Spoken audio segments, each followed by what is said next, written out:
আসসালামু আলাইকুম। আশা করি সবাই ভালো আছেন। আলহামদুলিল্লাহ আপনাদের দোয়ায় আমরাও ভালো আছি। কিন্তু তাফিয়া অসুস্থ শরীর নিয়েই গ্রামে যাবে ঈদ করার জন্য। তাফিয়া দাদা বাসায় দেখুন। এখন আমরা সিএনজিতে আছি, গ্রামে যাচ্ছি। দেখুন যাওয়ার পথেই রোড ঘাটে কি পানি উঠে পুরো পুষ্করণী হয়ে গেছে। পানির উপর দিয়ে আমাদের সিএনজিটা যাচ্ছে দেখুন।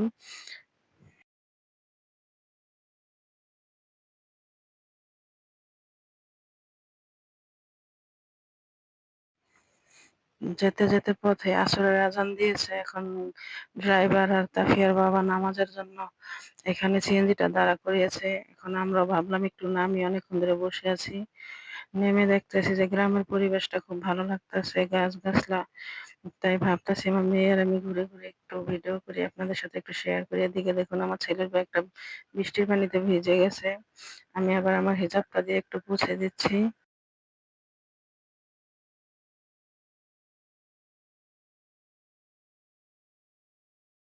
দেখুন আমার ছেলে আমরা মেয়ে যে কোয়েল শহরে কোয়েল পাখিগুলো পাখি গ্রামে নিয়ে পালি আসছে। সেই কোয়েল পাখিটা কোয়েল আমার বাচ্চারা পাখিগুলো আবার গ্রামে সিএনজির নিয়ে যাবে।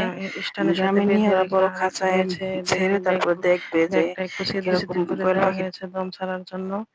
এদিকে দেখুন আমার ছেলে মেয়ে ঘুরতেছে, আমি একটু ঘুরতেছি। দেখুন একটা জংলা গাছে দেখা যাচ্ছে ফুলটা কি সুন্দর।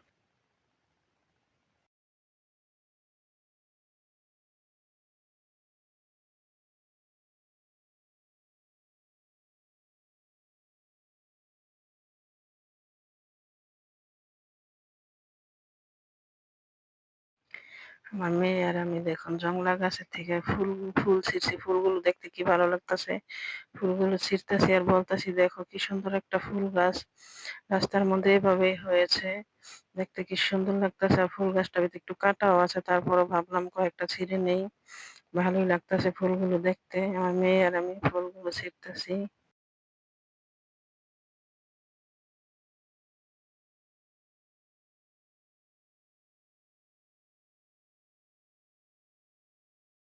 দেখুন কতগুলো ফুল হয়েছে একসাথে। তাফিয়া বলতেছে আম্মু আমি এটি বাড়িতে নিয়ে যাব।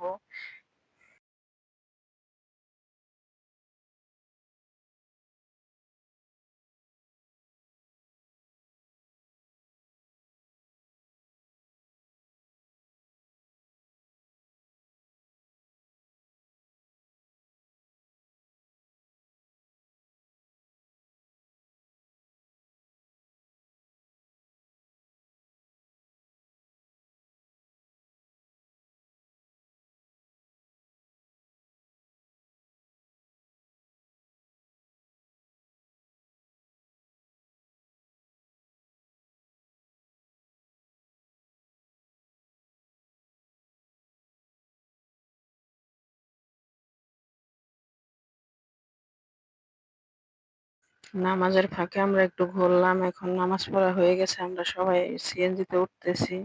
এখন আবার আমরা রওনা দিব।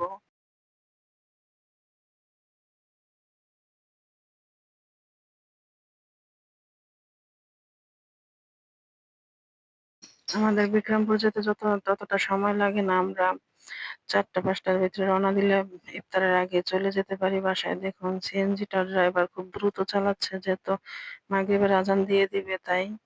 রোডঘাটও ক্লিয়ার এখন।